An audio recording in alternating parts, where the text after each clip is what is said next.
우리 인생의 굽이굽이 굴곡마다 함께 하시고 기다려주시고 살펴주시는 하나님, 오늘 세길의 자녀들이 모였으니 우리 예배를 받아주십시오. 예수님의 이름으로 기도합니다.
여러분은 부르심을 받았으니 그 부르심에 합당하게 살아가십시오. 오래 참음으로써 사랑으로 서로 용납하십시오.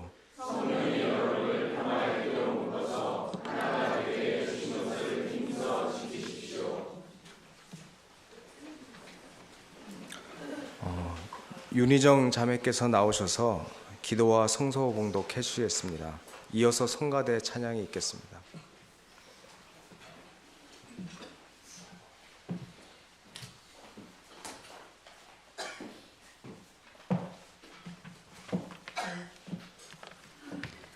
기도하시겠습니다.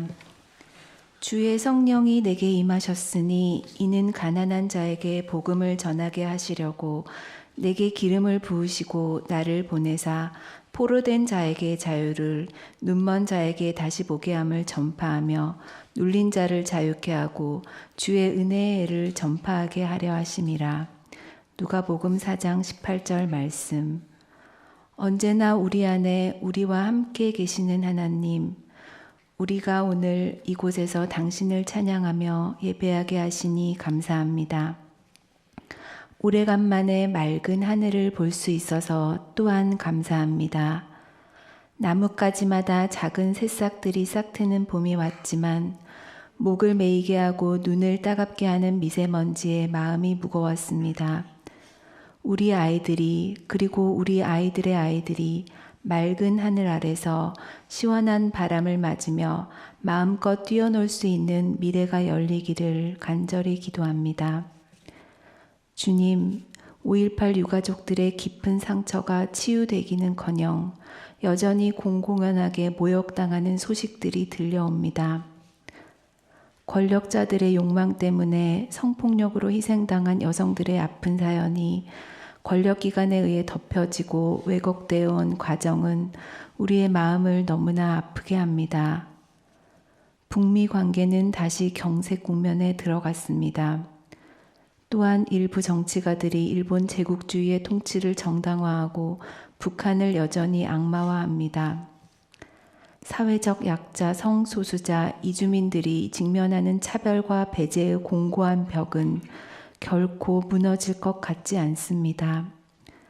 미세먼지로 뒤덮인 하늘처럼 우리나라의 미래가 뿌옇게만 느껴지고 마음은 절망으로 가득 찹니다.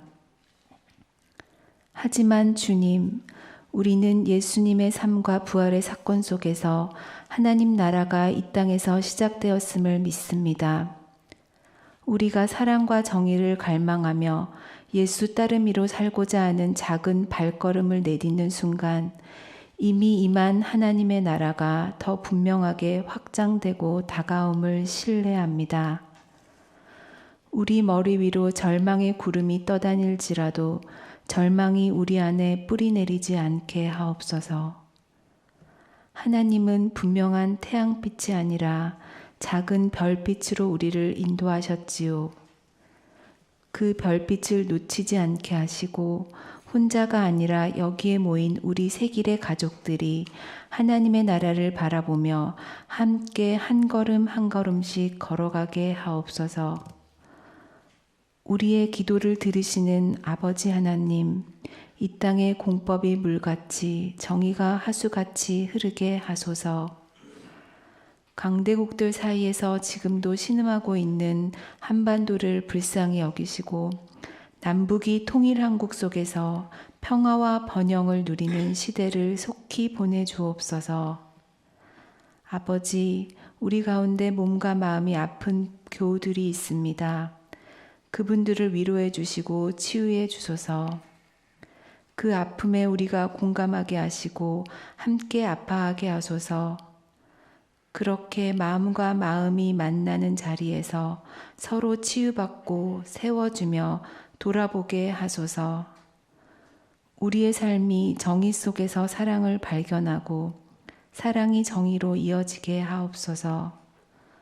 오늘 말씀을 전하시는 김근주 목사님과 함께 하시고 말씀을 통하여 우리의 시야가 확장되고 당신의 마음과 연결되게 하옵소서. 예수님 이름으로 기도드립니다. 아멘.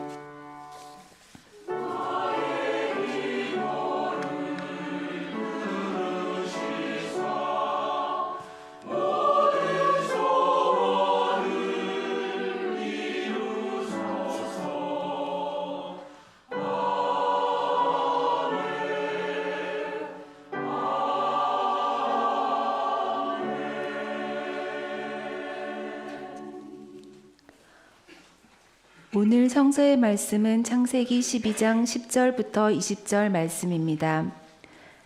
그 땅에 기근이 들었다. 그 기근이 너무 심해서 아브라함은 이집트에서 얼마 동안 몸부쳐서 살려고 그리로 내려갔다. 이집트에 가까이 이르렀을 때에 그는 아내 사레에게 말하였다. 여보, 나는 당신이 얼마나 아리따운 여인인가를 잘 알고 있소. 이집트 사람들이 당신을 보고서 당신이 나의 아내라는 것을 알면 나는 죽이고 당신은 살릴 것이요. 그러니까 당신은 나의 누이라고 하시오. 그렇게 하여야 내가 당신 덕분에 대접을 잘 받고 또 당신 덕분에 이 목숨도 부지할 수 있을 거요. 아브라함이 이집트에 이르렀을 때 이집트 사람들은 아브라함의 아내를 보고 매우 아리따운 여인임을 알았다. 바로의 대신들이 그 여인을 보고 나서 바로 앞에서 그 여인을 칭찬하였다. 드디어 그 여인은 바로의 궁전으로 불려 들어갔다. 바로가 그 여인을 보고서 아브라함을 잘 대접하여 주었다.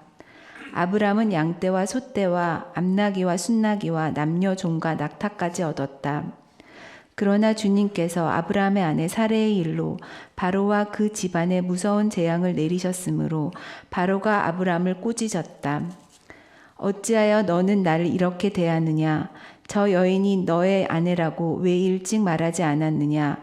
어찌하여 너는 저 여인이 내 누이라고 해서 나를 속이고 내가 저 여인을 아내로 데려오게 하였느냐? 자, 내 아내가 여기 있다. 데리고 나가거라. 그런 다음에 바로는 그의 신하들에게 명하여 아브라함이 모든 재산을 거두어서 그 아내와 함께 나라 밖으로 나가게 하였다.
오늘 저 말씀 증거자이신 김군주 목사님을 간략하게 소개드리겠습니다.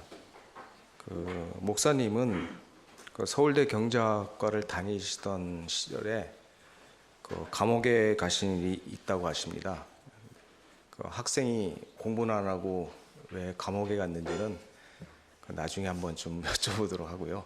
아무튼 그 감옥에서 그 목회자가 되시겠다고 결심을 하시고 이후 장신대와 그 옥스퍼드에서 신학을 공부하셨습니다.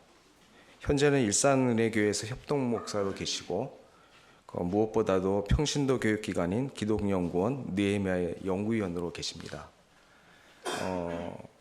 제가 저희 이제 일방적이고 개인적인 그 목사님과의 인연을 소개시켜드리면, 제가 2013년도에 이제 교회를 이제 떠나야겠다, 기독교하고는 작별을 그어야겠다 이렇게 그 마음을 먹은 적이 있었는데요.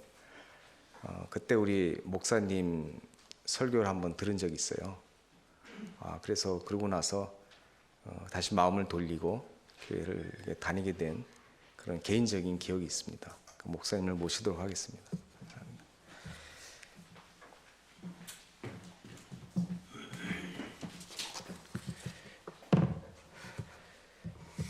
예, 만나 뵙게 되어 반갑습니다. 소개받은 김근조입니다. 잘 부탁드리겠습니다.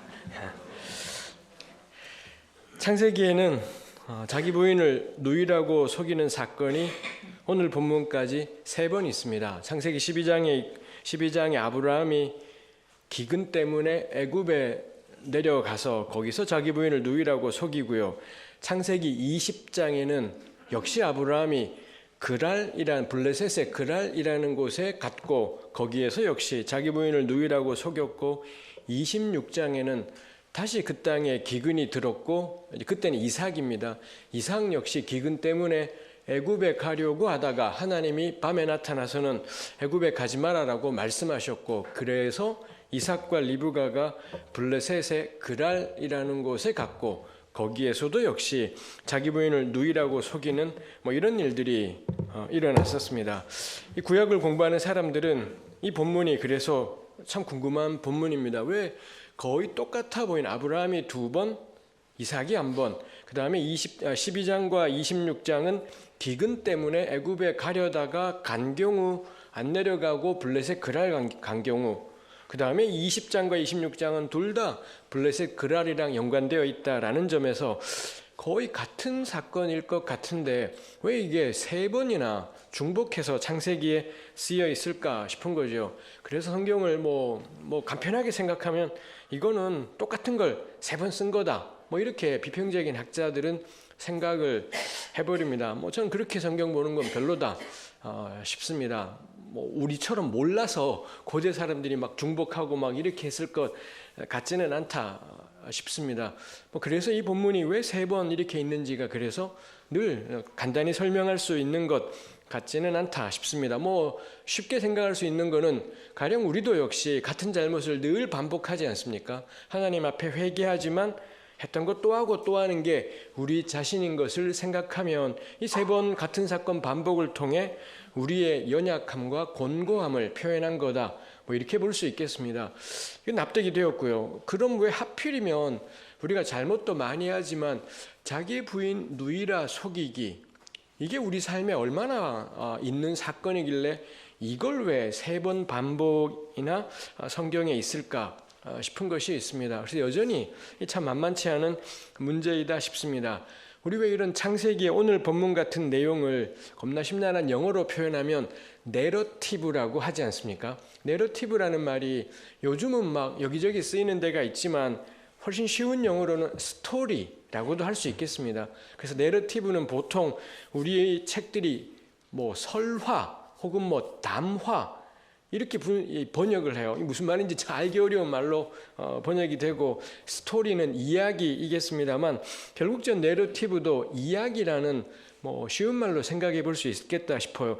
창세기는 거의 대부분이 내러티브입니다. 우리 대본에 떠올려 보면 레위기하고는 원체 다르지 않습니까? 레위기에 나와 있는 내용은 어디를 펼쳐도 규례들을 모아놓은 규례 모음집, 이런 것이라면 압도적으로 규례 모음집인데 비해 창세기는 어디를 펴도 규례에 대한 이야기들은 거의 찾아볼 수 없고 창세기 대부분이 내러티브라고 할 수가 있겠습니다.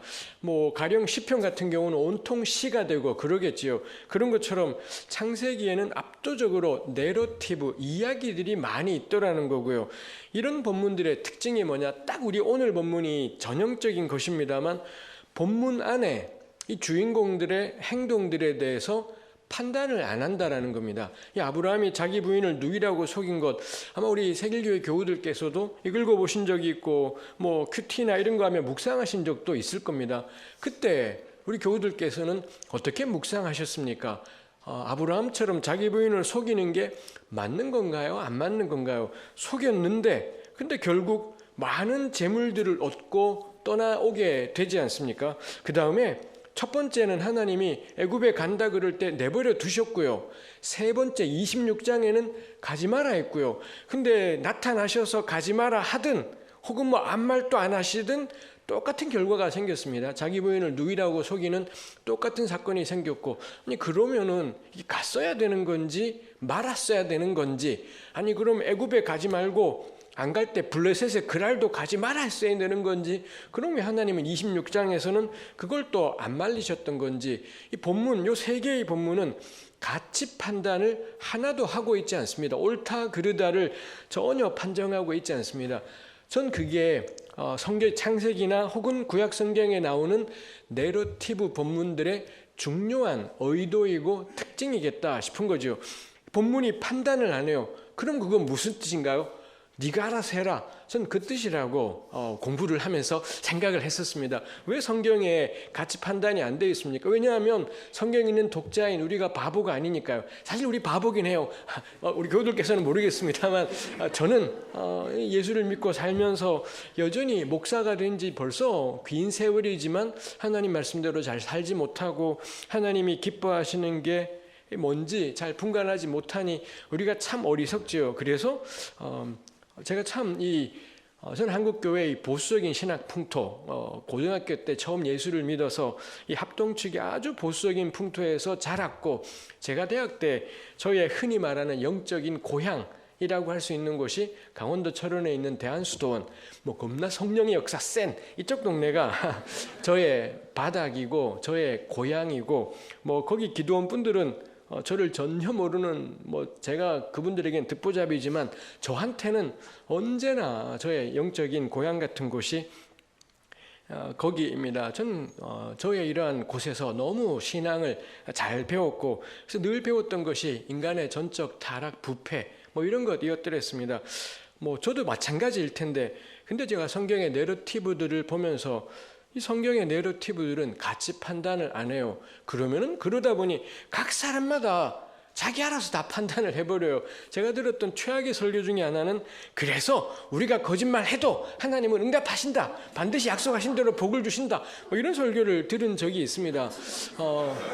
근데 그렇게 본다 하더라도 그걸 틀렸다라고 말하는 근거가 본문에는 없다라는 거죠. 본문 자체는 뭘 도대체 옳다 그르다를 말하고 있지 않더라라는 것입니다. 그래서 저는 나름 정리를 한 게, 근데 왜 그러면 성경에 레위기처럼 이거 해라 저거 해라가 명료한 본문이 있는가 하면, 이 본문처럼 하나도 뭘 어떻게 하라는 건지를 모르겠다는 본문이 있는 것 자체가 저는 하나님의 은혜이다 싶어요. 나는 나를 부패하다 생각하고 여전히 나는 할 수 없어요 라고 고백하지만, 이 내러티브들은 가치 판단을 하지 않는 본문은 독자와 청중을 향해 너는 어떻게 생각하느냐, 당신은 이 아브라함과 사라에 대해서, 바로에 대해서 어떻게 생각하느냐고 우리의 생각을 묻고 우리의 견해를 묻고, 그래서 독자를 향해, 청중을 향해 활짝 열려 있는 것이 전 성경의 내러티브라는 장르라고 생각을 합니다.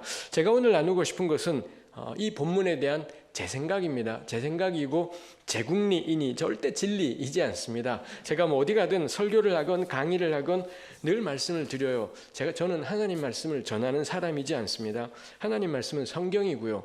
저는 그 영원한 하나님 말씀에 대한 제 공부, 제 국리, 제 생각을 나누는 사람이니 절대로 제가 나누는 걸 들으시고 하나님 말씀이라고 하지 마시고, 이 본문을 가지고 저런 식으로 풀이하는 양반도 있네, 정도가 저는 딱 좋은 것이겠다 싶고요. 그 다음에 제가 묻고 싶은 건, 오늘 우리 주일 예배이다 보니 제가 질문을 할 수는 없습니다만, 그럼 교우께서는 이 본문을 어떻게 생각하십니까? 라는 걸 저는 늘 묻고 싶고 들어보고 싶습니다. 제가 신약을 공부한, 구약을 공부한 연구자이지만 본문은 내러티브의 특징은 그게 다 필요가 없어요. 이 사람이 목사냐, 신학을 했냐, 공부 좀 했냐, 아무 상관도 없습니다.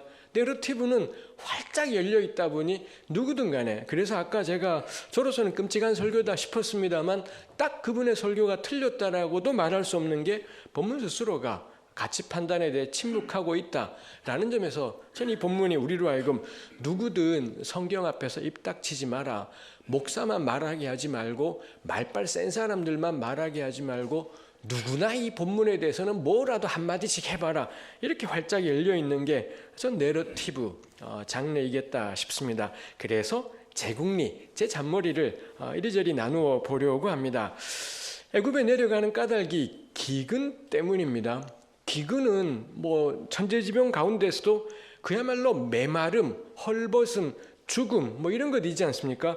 죽겠다 싶어서, 도저히 못 견디겠다 싶어서 살려고 애굽에 가는데, 근데 우리 본문에 보면 애굽에 이제 막상 애굽에 다 와가자 이 아브라함이 자기 부인 사라를 앉혀놓고 이야기를 하는데, 거기에 보니 애굽 사람이 자기를 죽일 거라고 이런 이야기들을 자꾸 이 아브라함이 사라에게 하고 있다는 거죠. 정작 살려고 애굽에 가는 건데 아브라함은 자기가 당장 죽기라도 할 것처럼 그렇게 당신을 꼭 누이라고 말해달라고, 안 그러면 나 죽는다라고 마치 곧 죽을 것처럼, 마치 죽느냐 사느냐의 기로에 선 것처럼 이야기를 하더라라는 것입니다.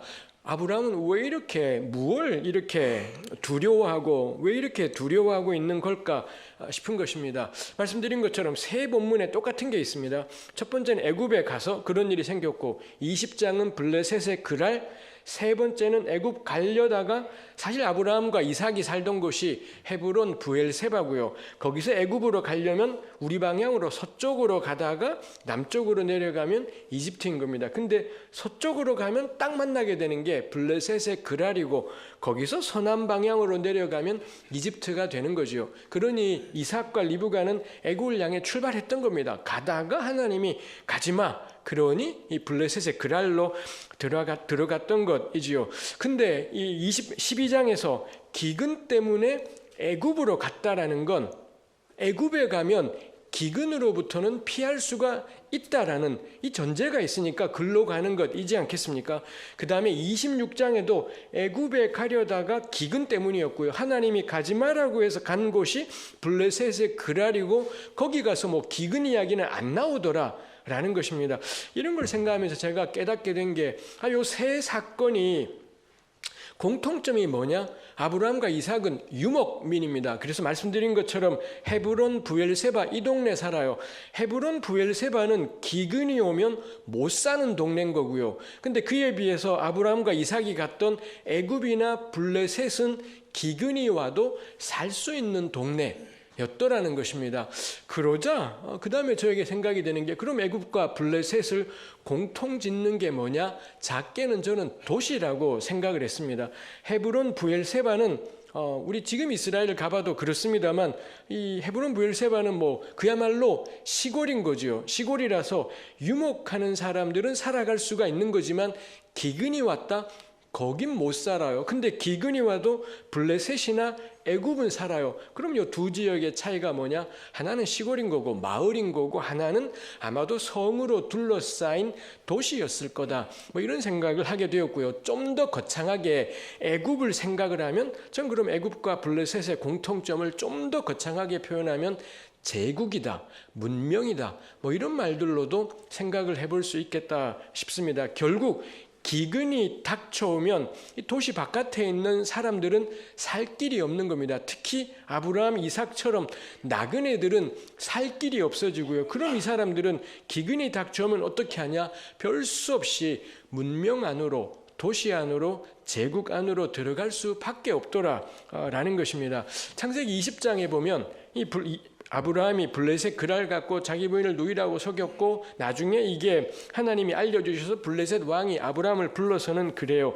20장 11절에 그런 말씀이 있는데 너 왜 속였냐? 그랬더니 아브라함이 하는 말이 이곳에서는 개역 개정판이 이렇게 옮겼습니다. 이곳에서는 하나님을 두려워함이 없으니 내 아내로 말미암아 사람들이 나를 죽일까 생각하였으며 요 구절이 요런 비슷한 게 26장에도 있습니다만 12장에는 이런 아브라함의 대답이 나오진 않지만 묶어서 생각하면 좀 그러겠다 싶어요. 아브라함이 유목민으로 살다가 그러다가 별 수 없이 도시로 문명 안으로 가게 될 때 아브라함과 이삭을 제일 두렵게 하는 게 뭐냐? 그 도시로 가면 그 문명 안으로 혹은 거창하게 제국 안으로 들어가면 아브라함과 같은 이런 나그네들이 도시 안으로 들어오지 않습니까? 그럼 그 도시의 사람들은 아브라함의 부인으로 인해서 아브라함에게 있는 아내로 인해서 아브라함을 죽이고 여인을 데려가는 이런 일이 있을 거다라고 아브라함은 그렇게 도시에 대해서 생각하는 게 있는 겁니다. 이삭도 역시 26장에 보면 그렇게 생각하는 것이 있더라라는 것입니다. 전 이게 저에게는 큰 힌트가 되었더랬습니다. 결국 12장, 20장, 26장의 공통점이 뭐냐? 나그네가 문명 안으로 기근에서 살 수 있는 문명 안으로 제국 안으로 들어가게 되고 그럴 때 필연적으로 나그네들이 겪는 일이 뭐냐?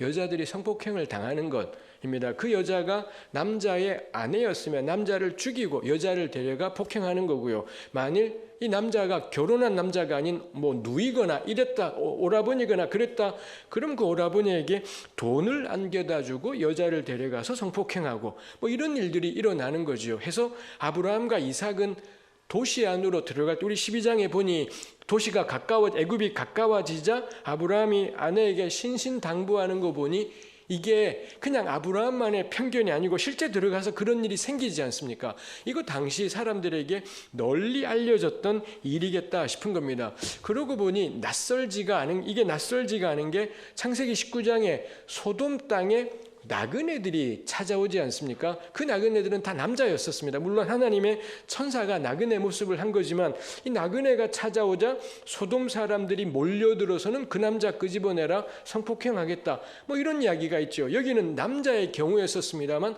같은 맥락이죠. 소돔이라는 성 안으로 도시 안으로 나그네가 들어온다. 그 나그네는 짓밟히는 것이지요. 여기뿐만 이지 않습니다. 사사기 19장에도 역시 이 베냐민 기브와 성에 지나가던 레위 사람과 그의 아내가 그날 밤에 별 수 없이 그 성에 들어가서 머물게 되자 이 기브와 사람들이 전부 몰려와서는 그 남자 끄집어내라 우리가 성폭행하겠다. 근데 그 남자를 맞이했던 그 집 주인이 아마도 그 집 주인인지 혹은 레위인인지 모르겠지만 레위인의 첩을 문 밖으로 밀었고요. 그러자 이 사람들이 밤새도록 그 여인을 성폭행했다. 뭐 이런 내용들이 나와 있는 것이 있습니다. 해서 전 이렇게 이쯤 생각을 하자. 이게 다 성경에 있는 걸 가지고 막 잔머리를 굴려보는 것이지요.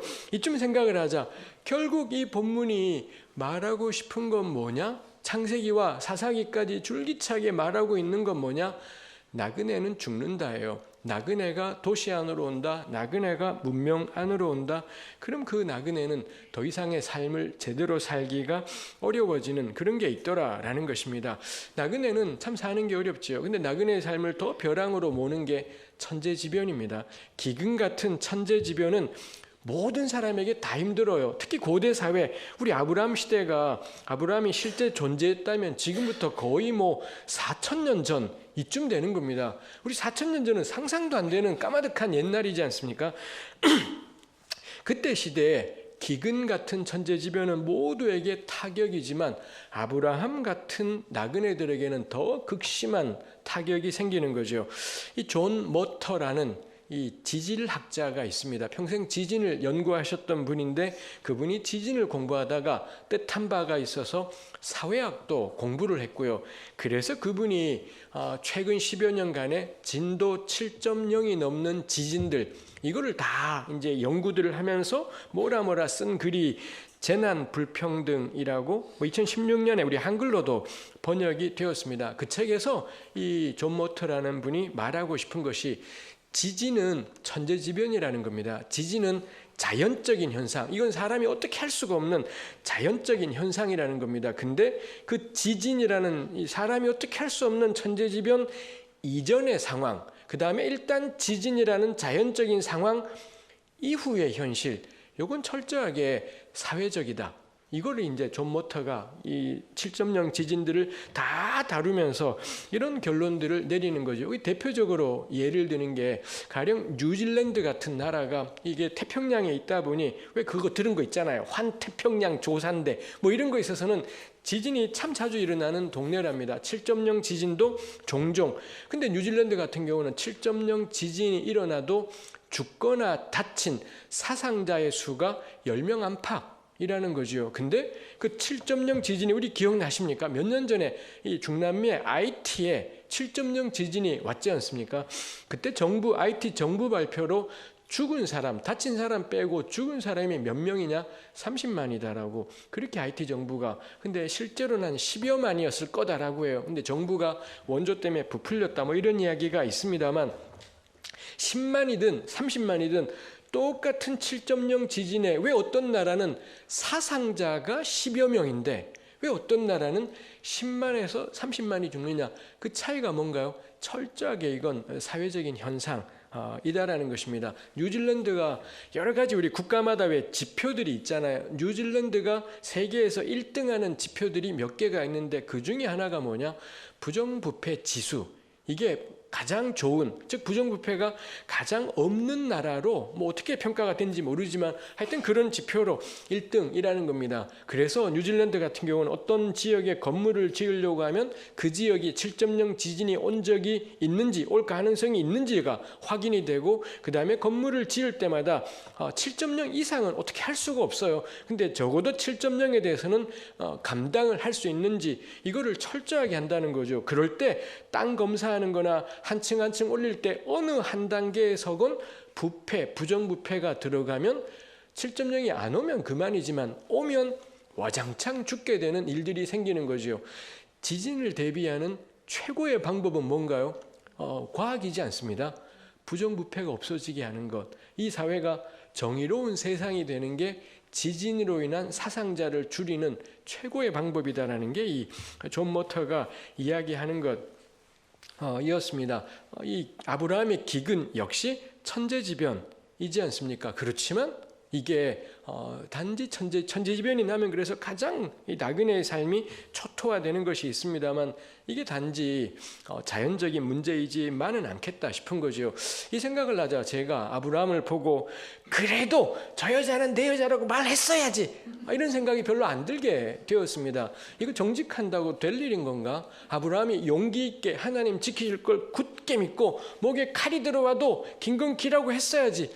이렇게 아브라함을 쪼아댈 일인 건가 싶은 것이 제 생각이 들었습니다. 어쩌면은 제가 속한 이 한국 개신교 교회는 정직이라는 지극히 개인적인 것들에 너무 매여 있는 것은 아닌가. 구라치자라는 이야기가 아니라 괜찮아라는 것이 아니라 돌아보게 된다라는 것입니다.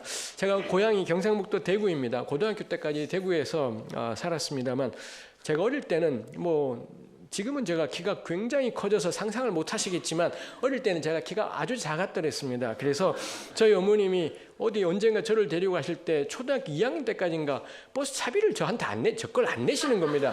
그리고 저보고는 학교 안 다닌다 그래 뭐 이렇게 말씀을 하시는 거죠. 그래서 버스 타면서 어머님이 당신 차비를, 그때 이 버스 앞에 운전석 옆에 버스 차비 내는 거에 당신 차비를 넣고는 쉥 가시고요. 그럼 운전기사가 저를 보고 보면 알잖아요 학교 다니는지 아닌지. 그래서 아줌마 이 차비는요. 어머님 너무 당당하게 걔 학교 안 다녀요 그러고는 가시고요. 제가 보기 운전기사분이 때로는 보고는 저희 어머니를 보고 말해봐야 시도 안 먹히겠다 들어가 하고 이제 제가 들어갔더랬습니다. 그때 제가 할 수 있는 건 아무것도 없었고요. 가능한 한 버스 타면서 가능한 한 초등학교 안 다닐 것 같은 얼굴 그런 얼굴 하고 있기 외에는 제가 아무것도 할 수 있는 것이 없었습니다.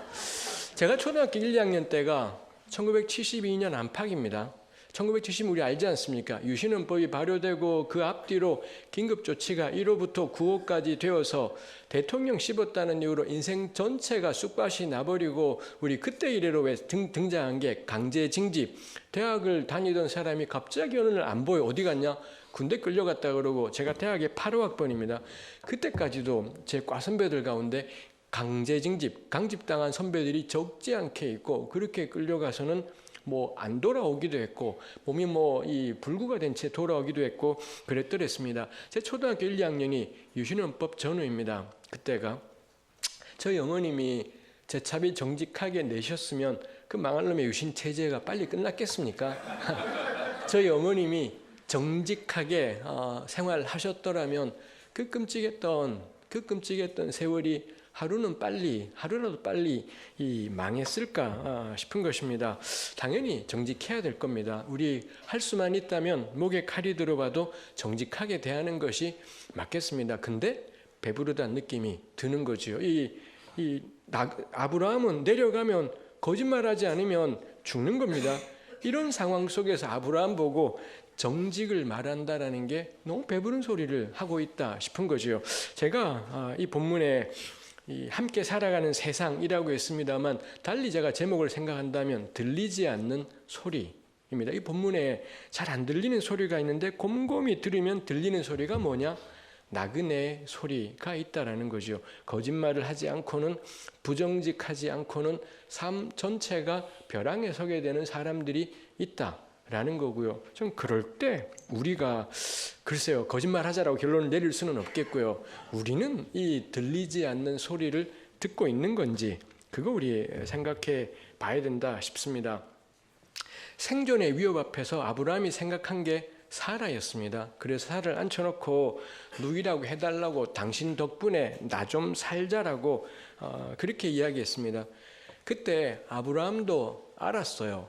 이 사라에게 어떤 일이 일어날 거다. 성폭행 당하는 거 알고 있었습니다. 사라 역시 자신의 삶에 어떤 일이 닥쳐오게 될지를 알고 있었지요. 애굽에 들어갔고요. 우리 본문에 우리 여기 번역이 새 번역일까요? 아니면 이게 공동번역 뭘까요? 모르겠 하여튼 그렇다 치고 여기 보니 겁나 부드럽게 번역이 되어 있습니다. 아브라함이 이집트에 이르렀을 때 이집트 사람들은 아브라함의 아내를 보고 매우 아리따운 여인임을 알았다. 뭐 겁나 부드럽고 온유하게 저 자매님 참 예쁘다. 뭐 이렇게 본 것처럼 되어 있습니다. 안 그럴 겁니다. 애굽 사람들은 다 알았을 겁니다. 자기네 나와바리 자기네 영역에 웬 나그네가 왔지 않습니까? 다 알았을 겁니다. 저 여자는 우리 거예요. 저 여자는 남편이 있든 옆에 남자가 한 명 있어요. 남편이든 오라버니이든 상관없습니다.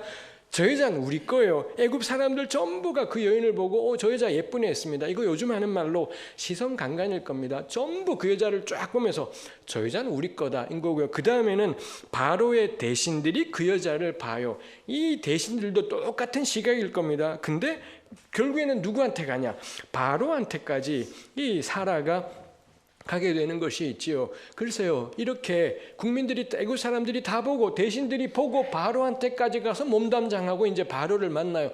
그때 사라의 마음이 어떠했을까요? 그때 사라가 어떤 이 고통스러운 생각 가운데 있었을까 싶은 것입니다. 아브라함은 그로 말미암아 떼돈을 벌었습니다. 여기 뭐 양떼, 소떼, 암나귀, 수나귀, 남녀종, 낙타, 고대 시대 때 재산 정도를 표현하는 뭐 이런 단어들이 왕창 쓰여 있는 것이 있지요. 참 특이한 게 하나님은 나중에 등장하셔서는 사라가 임자있다라고 말하잖아요.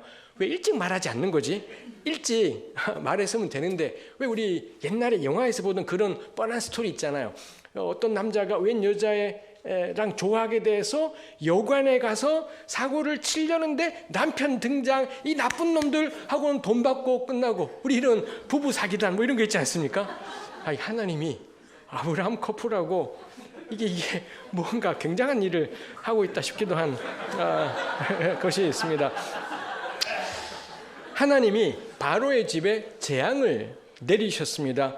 그때서야 바로가 그래서는 아브라함을 불러서 말해요. 우리 여기 본문에 어찌하여 너는 나를 이렇게 대하느냐? 여기 번역으로는 어찌하여가 두 번 있고 두 번째 문장은 왜 일찍 말하지 않았냐 했지만 히브리 말로 똑같은 어찌하여라는 말이 세 번이나 있습니다. 바로가 아브라함을 불러 앉혀놓고 어째서 말하지 않았냐고, 어째서 안 해라고 하지 않았냐, 세 번이나 이야기해요. 이거 뭔가요? 지가 알았더라면 안 그랬겠다라는 거죠. 말했더라면 내가 안 그럴 텐데 왜 말하지 않았냐고. 이거 헛소리입니다. 조금만 알아보면 나서서 조금만 알아보면 애굽 땅에 들어온 나그네에게 어떤 일이 일어나는지, 도시에 들어온 이 나그네들에게, 떠돌이들에게 어떤 참혹한 일이 일어나는지 조금만 알아보면 대번에 알 수 있는 겁니다. 근데 이런 사람들의 특징이 뭔가요? 나서서 알아보지 않아요. 그리고 나중에 알게 되자 말하지 그랬어, 미리 말했더라면 내가 좀 도와주고, 미리 말했더라면. 우리 이것도 역시 낯설지 않지요. 지나고 나서 다 알려지게 되자 왜 진작 말하지 않았냐며 자기가 마치 굉장히 좋은 사람이기라도 한 것처럼 말하는 것, 이거 바로만이지 않습니다. 사실 우리도 별다르지 않지요. 가만히 있다가 모른 척하고 있다가 알려지면 왜 진작 말하지 않았냐고 이야기하는 것이 있습니다. 이까지 보고 제가 특이했다 싶은 게 말입니다. 본문을 시작하는 12장 10절 이하에 아브라함이 우리 개역의 절구분을 따르면 세 절인가에 걸쳐서 사라를 앉혀놓고 당신 덕분에 나 좀 살자고 뭐라 말을 해요. 본문의 마지막에 두 절에 걸쳐서 바로가 아브라함 앉혀놓고 어째서 말하지 않았냐고 하면서 자기가 얼마나 괜찮은지를 뭐라 이야기해요. 이 본문에 등장하는 핵심 등장인물 가운데 대사가 한마디도 없는 사람이 있지 않습니까? 누군가요? 사라지요. 정작 당사자인 사라는 한마디도 그녀에게는 말할 기회가 주어지지 않습니다. 아브라함이 뭐라 말하면서 사라의 성폭행을 방조해 버렸고요. 바로도 뭐라 말하면서 남자인 자기가 사실은 얼마나 괜찮은 사람인지 이런 이야기를 하고 있고, 사라는 그야말로 극심한 고통 가운데 있었던 것을 생각해 보게 되는 것이 있지요. 왜 우리 요즘은 뜸합니다만 한때 유행하던 말 가운데 맨스플레인 뭐 이런 단어가 있었지 않습니까?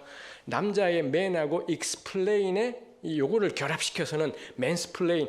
미국의 레베카 솔릿이라는 작가가 있고 그분이 쓴 책이 번역이 된 게 남자들은 자꾸 나를 가르치려 든다, 뭐 이런 멋진 제목의 책이 있어서 겁나 쉬운 책입니다. 하여튼 거기에 이 솔릿이 이런 말을 만들진 않았지만 그 책 덕분에 만들어진 단어가 맨스플레인이라는 거죠. 여성들이 말할 기회를 잘 주지 않고 여자에게 잘난 체하며 아랫사람 대하듯 사사건건 설명하고 가르치려 드는 남자들의 경향, 이렇게 설명을 해두고 있더라고요. 제가 이 본문에 들리지 않는 소리라고 했습니다. 이 본문의 두 번째 들리지 않는 소리는 뭔가요? 여성의 소리, 사라의 소리인 거죠. 가장 이 참혹한 상황이 아까 말씀드린 것처럼 기근은 모든 사람에게 고통입니다. 근데 그 고통을 나그네는 더 온 삶으로 그 고통을 겪게 되고요. 근데 나그네조차도 자기 어깨에 온통 짊어진 고통을 벗는 방법이 뭔가요? 여자에게 넘기는 겁니다. 가장 가까이 있는 여성에게 넘김을 통해 이 모든 고통과 괴로움과 모순들을 해결하는 것이 있죠. 이거 역시 낯설지 않습니다. 아까 이야기했던 창세기 19장 이 나그네들 끄집어내 성폭행하겠다. 그러자 롯이 생각한 방안이 우리 집에 결혼하지 않은 딸이 둘이 있다고, 이 딸들을 줄 테니 이 남자는 건드리지 마라. 롯이 좋은 의도였던 아니었던 간에 상관없이 요거 명확해요. 요 사회는 남자들의 명예는 절대 짓밟혀서는 안 되는 거고, 이걸 지키기 위해서 필요한 게 뭐냐? 여성이 있는 거죠. 거기 여성이 남자를 모르는 여성이다라는 건 이 남자의 명예를 대신해서 희생시키기에 적합한 조건, 뭐 이런 것이 되는 것이 있지요. 또 아까 이야기했던 그 사사기 19장에도 그 레위인의 첩을 레위인이 밀은 건지 그냥 히브리 말은 그가 밀었다고 하니 남편이 민 건지 그 집 주인 노인 양반 그분이 민 건지 모르겠습니다. 첩을 밖에 밀었고요. 밤새도록 이 양아치들이 그 여인을 성폭행했고 윤간했고 새벽이 되어서 그 여인이 집 문턱에 쓰러졌습니다. 레위인이 그 다음날 집에 가려고 나오다가 자기 부인을 발견해요. 이 자식은 자기 부인에게 아무 관심이 없습니다. 자기 부인이 밤에 끌려갔지만 지 혼자 집에 가려고 나왔고 근데 자기 부인이 쓰러져 있었고요. 그러자 그 부인을 나귀 등에 실어서는 집으로 가요. 개역 개정판이 그 첩에 시체를 실었다 했지만 히브리 말에 시체란 단어가 나오지 않습니다. 그냥 자기의 첩을 등에 실었다. 그럼 궁금해지는 거죠. 그때 그 자매님은 죽었을까 안 죽었을까? 밤새 윤간 당했는데 그리고 쓰러졌는데 죽었다 안 죽었다를 본문 자체는 말하고 있지 않습니다.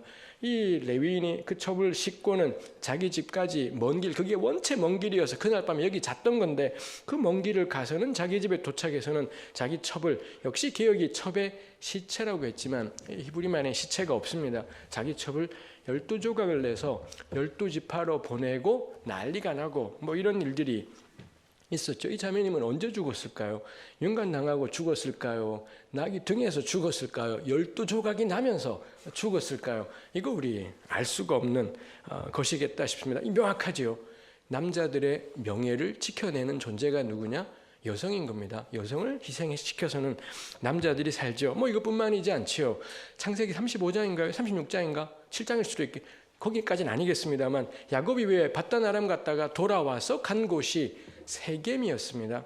근데 세겜 땅에 가서 그 딸 디나가 세겜 성에 놀러 갔고, 우리 알지 않습니까? 성폭행 당했고 그 세겜 성폭행한 남자가 야곱을 찾아와서는 돈을 줄 테니 이 여자를 달라. 뭐 이런 일이 있지요. 이게 성경에 그러고 보니 계속 반복이 돼요. 세겜 성, 도시 안에, 성 안에 나그네가 있고 여자가 있다. 무조건 그 여자는 당사자의 의사 같은 건 상관없어요. 일단 무조건 성폭행하고 그 다음에 결혼하지 않은 여성이면 돈으로 해결하는 거고요. 결혼한 여성이면 남편을 죽이는 걸로 해결하고 이런 일들이 있더라라는 것입니다. 그래서 저는 12장, 20장, 26장의 사건이 당시 고대 사회에 여성이 어떤 존재였었는지, 여성이 어떤 위치에 있었는지를 보여준다 싶은 것이 있습니다. 그리고 그 여성의 소리는 일체 들리지 않는 상황이지요. 제가 이렇게 본문을 보면서 겁나 막막했고요. 뭐 하나님은 뭐다냐 싶은 생각이 들기도 하고 그랬었습니다. 그런데 여기 눈에 들어왔던 게 아마 이게 개역으로는 17절인가로 되어 있습니다만 그러나 주님께서 아브라함의 아내 사레의 일로 바로와 그 집안에 무서운 재앙을 내리셨다. 바로와 그 집안, 즉 애굽의 왕가인 거죠. 막 스핑크스 피라미드 만드는 이런 엄청난 왕가에 초토화시키는 엄청난 재앙을 내리셨는데 이유가 뭐냐? 사라 때문에, 이 자매님 때문에 이 바로의 집에 큰 재앙을 내리셨다. 이 구절이 있었습니다. 세상 누구도 사라한테 발언할 기회를 주지 않고 그 모든 모순들을 자기 삶에 전부 짊어지는데, 근데 하나님께서는 사라 때문에 그 애굽의 왕실을 박살을 내버리셨다라고 하는 거고요.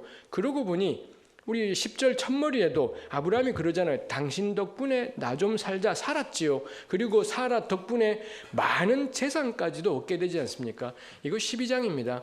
12장 1절 3절에 하나님이 아브라함을 부르신 사건이 있고 12장 3절에 너로 말미암아 땅의 모든 족속이 복을 얻으리라, 이 유명한 말씀이 있지 않습니까? 그리고 첫 번째 사건이 이겁니다. 근데 사실 사라 때문에 아브라함이 재산을 얻게 되고요. 이 가나안 땅에서의 삶을 출발할 수 있는 재산을 얻게 된 거고, 그리고 사라 때문에 바로는 박살나게 되는 거고, 사라야말로 이 창세기는 자연스럽게 사라야말로 복의 근원이구나, 이렇게 우리에게 말해주고 있다 싶습니다. 말씀을 후닥닥 맺으려고 합니다. 재앙이 닥칠 때 그 재앙을 가장 깊이 겪게 되는 사람은 그 사회의 가장 약자들, 억압받는 자이고 대부분의 경우에는 여성이다라고 할 수가 있겠습니다.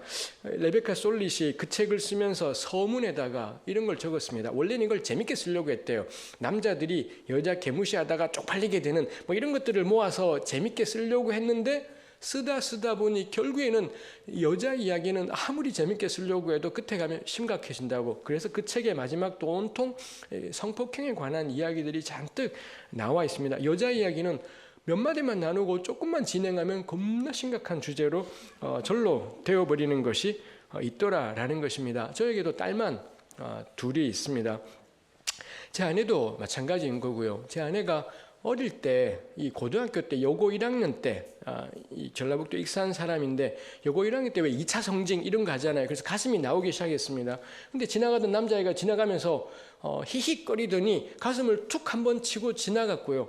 그게 이 사춘기 절정에 제 아내에게는 너무 충격적인 사건이었고, 그때 이를 아내가 어깨를 움츠려요.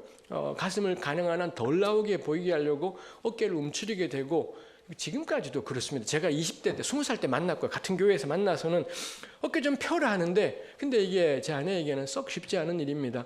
그때 그 자식은 자기의 행동이 어떤 결과를 가져왔으리라고는 상상도 못했겠지 않겠습니까? 제 아내도 그렇고요. 제 딸들 이제 다 컸습니다. 얘네도 대한민국의 모든 여성은 나이가 몇 살이든 상관없습니다. 밤에 10시, 11시에 집에 온다. 무조건 모든 여성은 혹시라도 성폭행 당하지 않을까, 그 두려움들이 모든 여성에게 다 있고요. 제가 제 아내 이야기를 들으면서 몇 사람들한테 물어보면서 깨달았습니다. 지금 대한민국에 40대, 50대 이상의 여성이라면 자라면서 한두 번쯤에 성추행이나 심하면 성폭행 경험들이 있는 사람들이 어마어마하게 많을 거다라는 걸 이 짐작이 되기도 하고, 요즘 20대들은, 제 딸아이 또래들은 어떤지 모르겠습니다.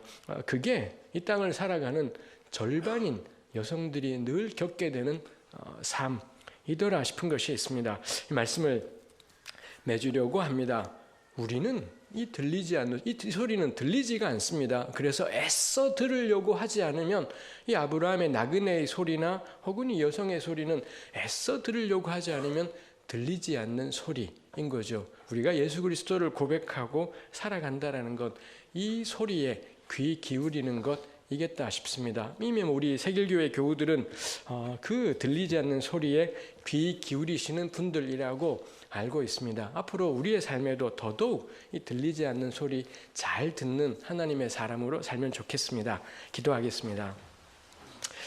하나님, 우리 주님께서 저의 이 작은 소리를 들으시고 죄 중에 헤매이던 인생을 건지셔서 예수 그리스도를 만나고 믿고 살아오게 하셨으니, 주님 우리 소리를 들으신 것처럼 우리 역시 이 잘 듣지 않으면 들리지 않는 소리를 귀 기울여 듣고 응답하며 살아가게 하여 주옵소서. 예수님의 이름으로 기도합니다. 아멘.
하나님, 함께 쓰라고 남겨주신 재물을 더불어 살아가는 세상을 위해서 쓰도록 하겠습니다. 예수님 이름으로 기도드립니다. 지난달이 5년 전에 송파구 모녀가 생활고를 이기지 못하고 자살한 지 50년 되는 달이었습니다. 아마 불교계에서는 이번 달에 5일인가요? 그때 천도제를 지낸 걸로 알고 있고요. 광화문에서. 그다음에 오늘 이제 말씀을 저희가 들었지만 생각해 보니까 이분들도 다 여성이네요. 그래서 지금 저희 나라가 개인 소득이 3만 불 시대라고 하는데 최근에 뉴스를 들으면 아직도 생활고로 인해서 자살하는 분들이 계속 있는 것 같아요. 그래서 오늘은 그분들을 위해서 좀 기도를 했으면 좋겠습니다.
하나님, 가난으로 죽어가는 사람들의 들리지 않는 아우성을 듣지 못하는 이 세대를 용서해 주십시오. 또한 늘 몰랐다고만 얘기하는 우리의 죄를 용서해 주십시오. 늘 가난한 자와 함께 하셨던 예수님 이름으로 기도드립니다. 아멘.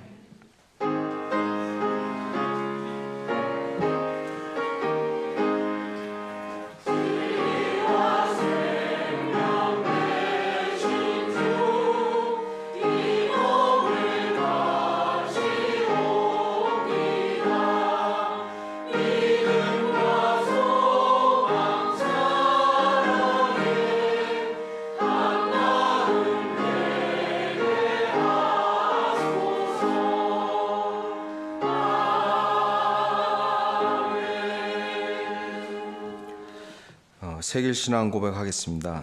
우리는 우주 만물을 창조하시고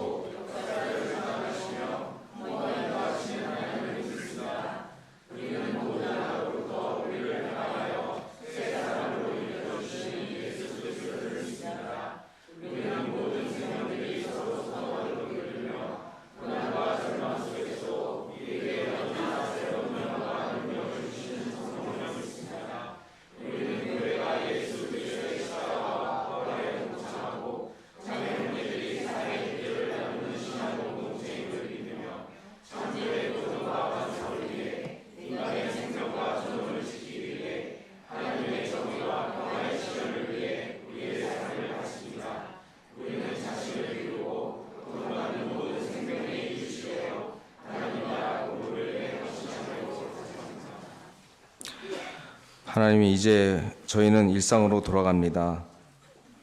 저희의 삶에서 예배자로 살게 하시고 함께 살아가는 세상을 바라보며 주님 가르쳐 주신 기도로 예배를 마칩니다. 하늘에 계신 아버지,